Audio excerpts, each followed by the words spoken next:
Bismillahirrahmanirrahim. Assalamualaikum warahmatullahi wabarakatuh. Waalaikumsalam warahmatullahi wabarakatuh. Alhamdulillahi a'lama mal abdul amilun wa ila ma hum sairun wa ya'lamu ma kana wa ma yakun wa ma la yakunu allau kana kaifa kana yakun. Asyhadu an la ilaha illallah wahdahu la syarikalah syarafa ummatal islami bil qur'anil azim wastofaha alal alamin bimazidil izzati wat takrim. Thumma sholatu wassalamu ala man istofahu wa atahu minal kitabi ma mazzaqa bihi hitamal yunan wa ala alihi wa ashabihi ajma'in amma ba'du.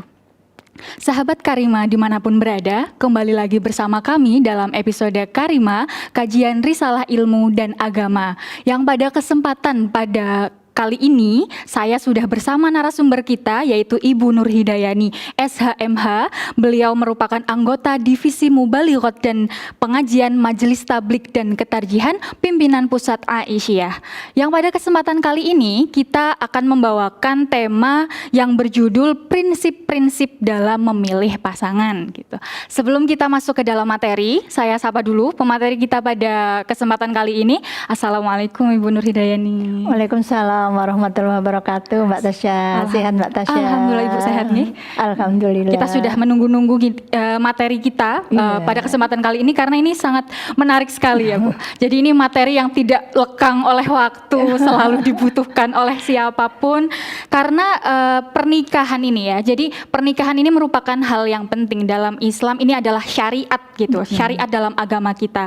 Kata nikah, an-nikah di dalam Al-Quran ini disebutkan berkali-kali baik dalam bentuk verbal maupun bentuk nomina yang menunjukkan bahwa Allah Subhanahu wa taala ingin menjadikan kita manusia yang mengindahkan perintah Allah yang satu ini. Karena berkeluarga ini merupakan hal yang penting, tentunya memegang prinsip-prinsip untuk memilih pasangan juga tidak boleh kita kesampingkan, harus kita pentingkan juga gitu ya. Dan ada beberapa prinsip-prinsip yang kita itu tidak boleh goyah dan harus memegang teguh ini, namun ada prinsip-prinsip yang bisa disesuaikan nantinya gitu ya, bisa menyesuaikan. Begitu juga ada kriteria-kriteria khusus baik dari seorang laki-laki memilih calon istri maupun seorang perempuan memilih calon suami. Baik, langsung saja kita masuk ke dalam materi. Jadi bagaimana ini Bu terkait Islam memandang pernikahan dan konsep-konsep dan prinsip-prinsip apa saja yang harus kita pahami dalam pernikahan ini? Monggo. Baik, terima kasih Mbak Tasya dan selamat berjumpa sahabat Karima yang dirahmati Allah. Alhamdulillah, mudah-mudahan semuanya dalam keadaan sehat dan yang calon-calon pengantin dan juga mantan-mantan pengantin ya itu tetap perlu mengingat kembali prinsip-prinsip dalam memilih calon gitu ya. Nah, Mbak Tasya, sesungguhnya Allah itu sudah menciptakan hambanya, menciptakan makhluknya itu berpasang-pasangan. Dan secara kodrati memang kita diciptakan berpasang-pasangan, laki-laki perempuan, siang malam, dan seterusnya gitu. Nah, dalam memilih pasangan gitu ya, ternyata sering sekali kita menemui sesuatu yang penting cinta gitu ya. Padahal Rasulullah SAW telah mengingatkan kepada kita bahwa tungkahul mar'atu li arba, lima liha wali hasabiha wali jamaliha wali diniha ya. Kemudian fatfar bidzatitini taribat yadaka. Ya, bahwa perempuan itu sebenarnya ini juga bisa laki-laki memilih perempuan, perempuan memilih laki-laki, sebaliknya. Jadi perempuan dinikahi karena 4 pertimbangan. Yang pertama adalah 5 liha. 5 liha adalah hartanya atau dia mampu apa tidak, dia kaya apa tidak gitu ya. Dia punya mungkin kalau dihitung-hitung rumahnya semegah apa, mobilnya semewah apa dan sebagainya gitu. Ini 5 liha, hartanya seberapa itu. Kemudian yang kedua, nikhasabiha, karena nasabnya, keturunan siapa gitu ya. Ya, apakah keturunan ulama atau keturunan kiai atau keturunan orang-orang terhormat dan seterusnya. Kemudian yang ketiga, li jamaliha, dipilih karena kecantikannya, kegantengannya. Ya, kadang-kadang kalau sudah di situ yang lain-lain nomornya secara kasat mata kadang-kadang Kadang malah itu jadi pertama, Bu. Nah, itulah ya. Jadi yang ketiga itu li jamaliha. Kemudian yang keempat lidiniha, dan pilihlah karena agamanya, karena ketika engkau memilih karena agamanya, engkau akan beruntung gitu, tidak akan merugi dalam kehidupan berumah tangga itu. Bahkan di lain waktu Buya Hamka itu pernah menafsirkan bahwa kenapa milih agamanya, karena nilai 5 liha harta itu 0 kata beliau. Kemudian nilai nasab itu 0, nilai jamal itu 0. Kemudian diniha itu 1 gitu. Nah, coba kalau kita balik gitu. Ketika kita milih agamanya 1 gitu ya, 1. Kemudian ditambah dia itu kaya gitu. Sehingga 1 tambah 0 10. Kemudian sudah agamanya bagus, kaya, kemudian nasabnya orang baik-baik, 100 100. Dan yang ketiga, kalau dia ternyata juga udah kaya, cantik, kemudian dia juga orang yang nasabnya orang baik-baik, cantik juga, maka 100. Tetapi kalau dibalik agamanya 0, seberapapun cantiknya, kayanya, dan ternyata itu nilainya 0 di hadapan Allah gitu. Masya Allah, luar biasa. Dan coba kita petani itu apa Mbak Tasya? Kita renungkan satu demi satu. Yang pertama, ketika kita memilih 5 liha karena hartanya, ini ternyata tidak cukup kita itu melihat sekarang ini, bukan sekarang yang kita lihat sesungguhnya. Karena kalau kita melihat sekarang, banyak orang itu yang kelihatannya nggak punya apa-apa gitu. Ternyata sebagaimana Buya Hamka itu mengingatkan bahwa ketika kamu memilih pasangan tuh jangan dilihat dia itu kedudukannya apa, dan jangan tanya profesinya apa. Yang penting bagaimana dia punya konsep hidup ke depannya. Itu maka ketika itu yang kita pilih gitu ya. Jadi kalau kita lihat orangnya itu ternyata rajin gitu, mungkin anaknya orang nggak punya, tapi cerdas gitu, cerdas, wawasan kedepannya luar biasa gitu ya.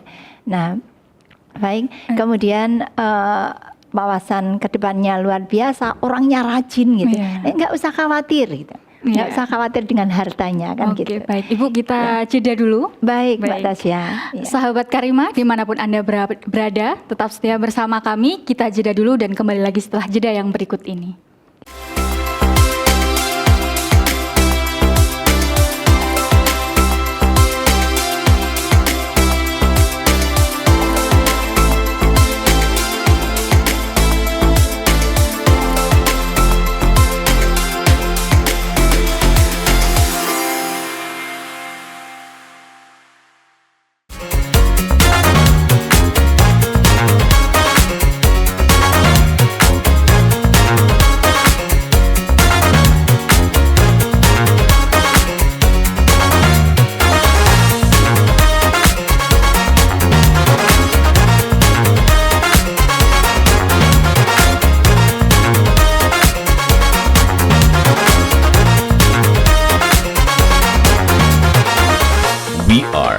UAD.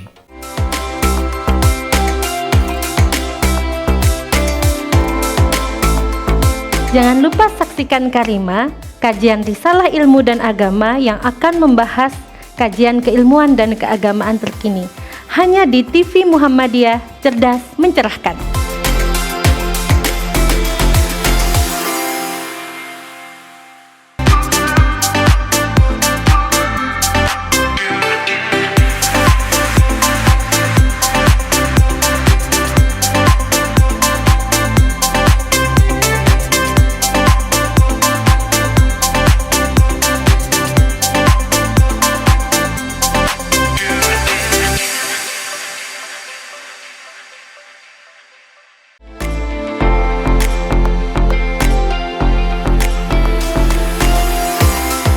Assalamualaikum warahmatullahi wabarakatuh.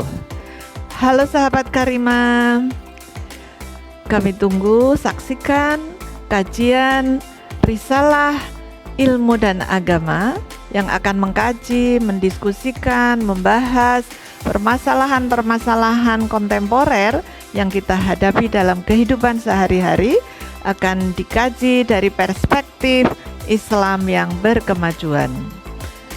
Acara ini disiarkan langsung dari TVmu. Kami tunggu teman-teman. Billahi fisabilil haq, nasrum minallah wa fathun qarib, wa basyiril mu'minin. Assalamualaikum warahmatullahi wabarakatuh.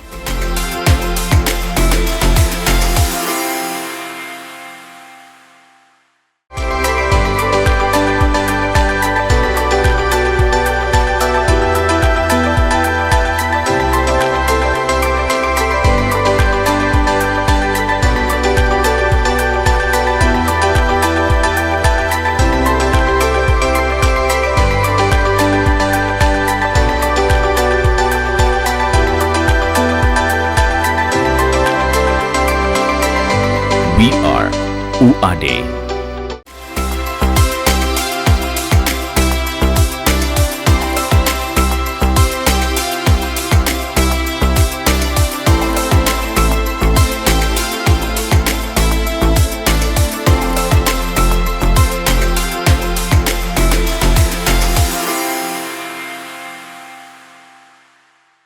Baik, sahabat Karimah yang dimuliakan oleh Allah, kembali lagi kita dalam program Karimah, kajian Risalah Ilmu dan Agama. Baik Ibu, kita lanjutkan kembali tadi terkait prinsip-prinsip dalam memilih pasangan. Ya, baik sahabat Karimah, kita lanjutkan tadi baru sampai pada memilih pasangan karena hartanya gitu.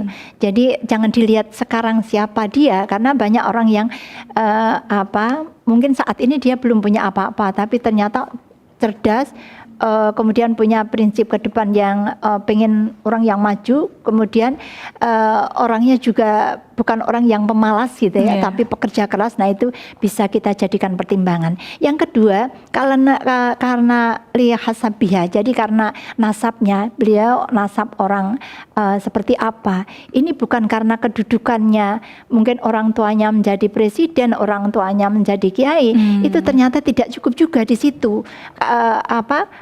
Meskipun keturunan kiai, tetapi ternyata kalau akhlaknya, agamanya dia sendiri tidak bagus, maka ternyata pilih yang memang agamanya bagus, ya turunan kiai juga kan gitu. Artinya juga semuanya dipertimbangkan akhlaknya dia sendiri atau kepribadiannya. Yang ketiga, karena li jamaliha, karena kecantikannya, kegantengannya. Karena yang pertama kali dilihat itu kan selalu bagaimana cantik fisiknya gitu ya, cantik atau ganteng. Tapi ini di sini Mbak Tasya perlu difahami bahwa banyak orang itu yang biasa-biasa saja, sebenarnya nggak cantik, nggak ganteng, tapi karena selalu menjaga penampilan bersih ya. Karena Allah pun juga mencintai orang-orang yang menjaga Inna Allah ya yuhibbut tawwabin wa yuhibbul mutatahhirin gitu ya. Allah senantiasa mencintai ya orang-orang yang senantiasa mensucikan dosa-dosanya, kesalahan-kesalahannya, dan Allah mencintai orang yang suci, yang bersih gitu. Ini penting sekali bersih. Meskipun ganteng kalau nggak bersih gitu. Penampilan juga asal-asalan tuh ini perlu diperhatikan gitu. Kalau pengen kita memilih orang yang rapi, ya seharusnya kita juga berusaha rapi dan sebaliknya. Yang keempat yaitu lidiniha. Nah, orang yang diberi kebaikan oleh Allah yang banyak itu orang yang difahamkan agamanya. Kalau agama, dan tidak cukup begini juga Mbak Tasya, bahwa orang yang baik agamanya tuh dia profesor doktor dari jurusan agama, tidak cukup itu. Itu berarti bisa hanya baru menjadi ilmu. Karena orang yang agamanya bagus itu adalah bisa kriterianya kemungkinan secara garis besar 3. Yang pertama, salimul akidah, akidahnya itu lurus gitu, nggak bercampur dengan kalau Mbak Tasya mungkin mengenalnya TBC gitu ya, tahyul bid'ah khurafat. Lurus hanya kepada Allah gitu, segalanya, sampai-sampai Imam Syafi'i mengatakan bahwa cintailah orang yang cinta kepada Allah. Kalau kamu tidak mencintai kalau kamu mencintai orang yang tidak cinta pada Allah, jangankan dirimu, Allah saja dia tidak cintai kan gitu. Itu jadi yang pertama orang yang cinta kepada Allah, akidahnya kuat, salimul akidah, kemudian sahihul ibadah, ibadahnya itu ikhlas dan caranya benar sesuai yang dituntunkan oleh Allah dan Rasulnya. Maka minimal itu kita lihat bagaimana dia sholatnya. Kalau meskipun dia titelnya di pendidikan agamanya itu tinggi, kalau nggak sholat ya kita mengkhawatirkan gitu. Kemudian yang ketiga, orang yang agamanya bagus itu adalah akhlaknya gitu.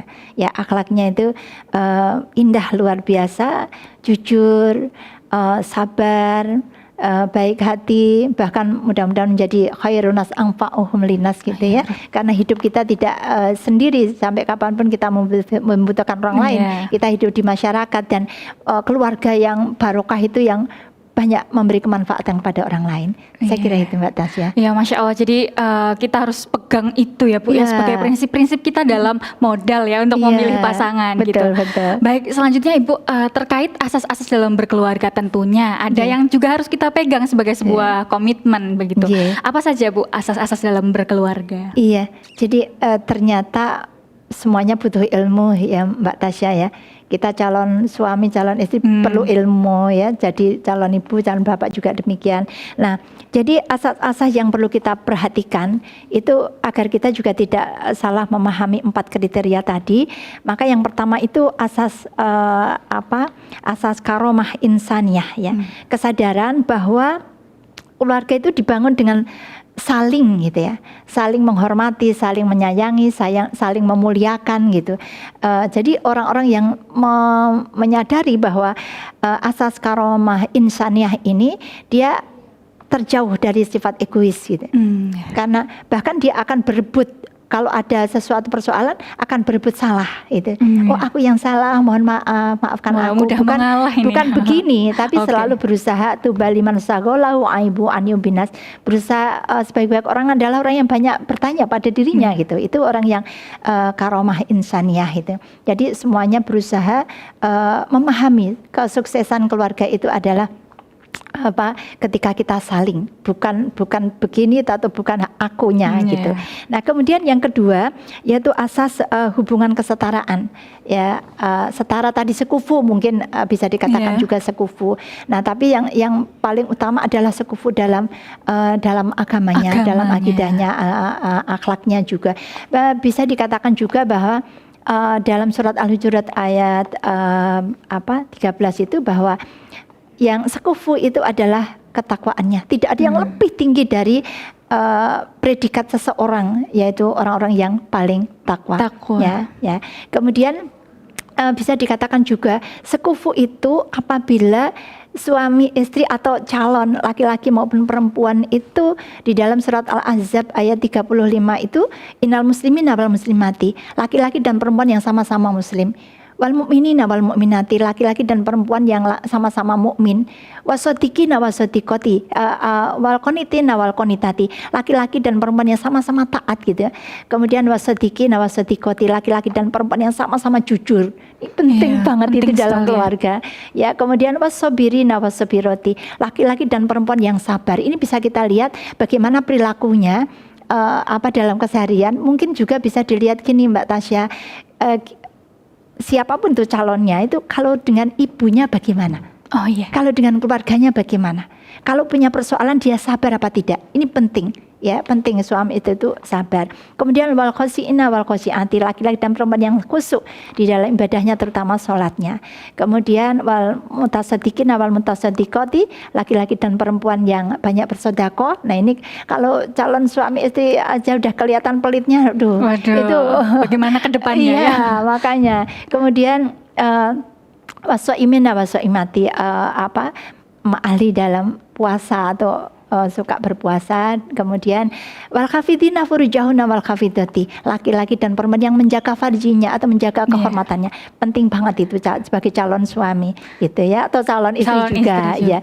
Kemudian wa dzakirinallaha katsiran wa dzakirati a'adallahu lahum maghfiratan wa ajran azima. Yang terakhir itu ditutup dengan laki-laki dan perempuan yang banyak berzikir. Kalau udah banyak berzikir meskipun nggak diketahui tetapi dia menjaga diri. Baik, Mbak Tasya, Baik itu. ya Ibu, kita jeda dulu, nanti kita lanjutkan lagi asas-asas selanjutnya. Sahabat Karimah dimanapun berada, tetap bersama kami. Kita kembali lagi setelah jeda yang berikut ini.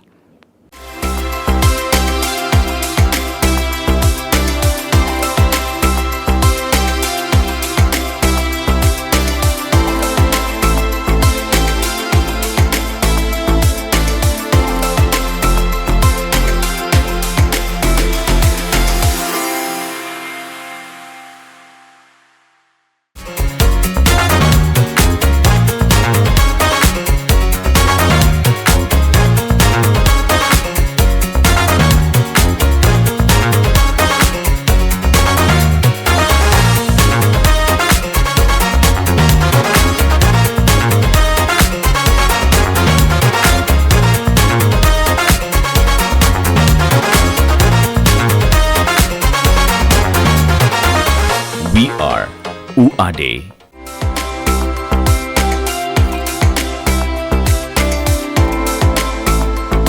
Jangan lupa saksikan Karima, kajian risalah ilmu dan agama yang akan membahas kajian keilmuan dan keagamaan terkini.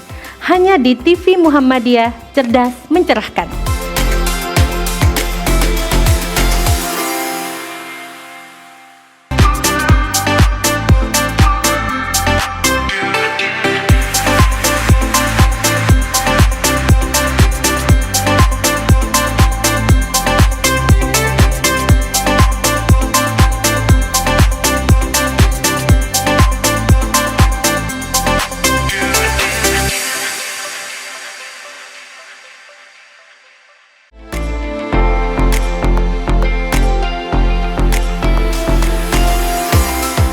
Assalamualaikum warahmatullahi wabarakatuh.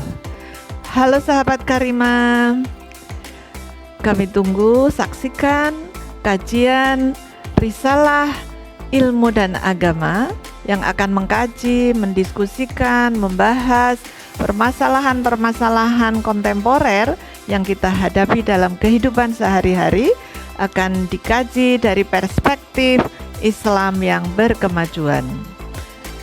Acara ini disiarkan langsung dari TV-mu. Kami tunggu teman-teman.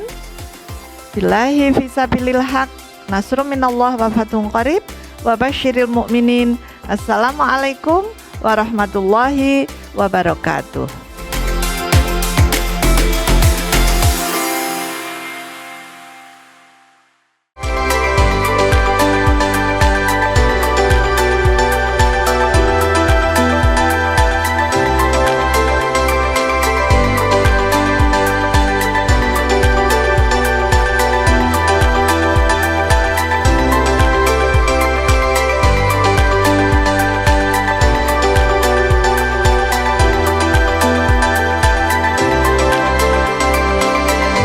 We are UAD.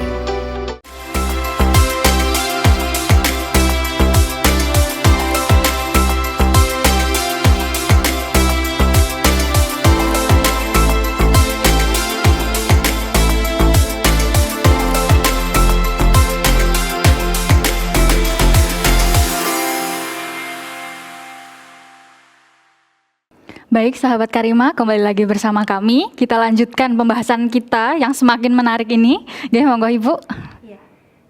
Baik sahabat Karimah, kita lanjutkan masih tentang asas berkeluarga gitu ya. Tadi yang baru pertama asas karomah insaniyah, yang kedua yaitu asas kesetaraan, keadilannya, terpenuhinya hak dan kewajiban. Nah itu panjang sekali Mbak Tasya. Nanti Tidak ada makanya habisnya. ternyata calon pengantin itu perlu kuliah itu. Kuliah Iya, sebelum menikah. penting ini, banget itu. pranikah. Coba jadi calon suami atau istri itu penting kuliah, terutama tentang hak dan kewajiban. Banyak kenapa banyak percekcokan itu kadang-kadang nggak ngerti kewajiban dan haknya itu apa, itu nggak ngerti. Maka di sini keadilan kesetaraan, asas kesetaraan atau asas keadilan itu terpenuhinya hak dan kewajiban masing-masing suami istri. Yang selanjutnya itu asas mawaddah warahmah gitu ya. Jadi kalau udah ada rasa cinta, ada rasa tertarik gitu, itu akan memudahkan dengan yang lain.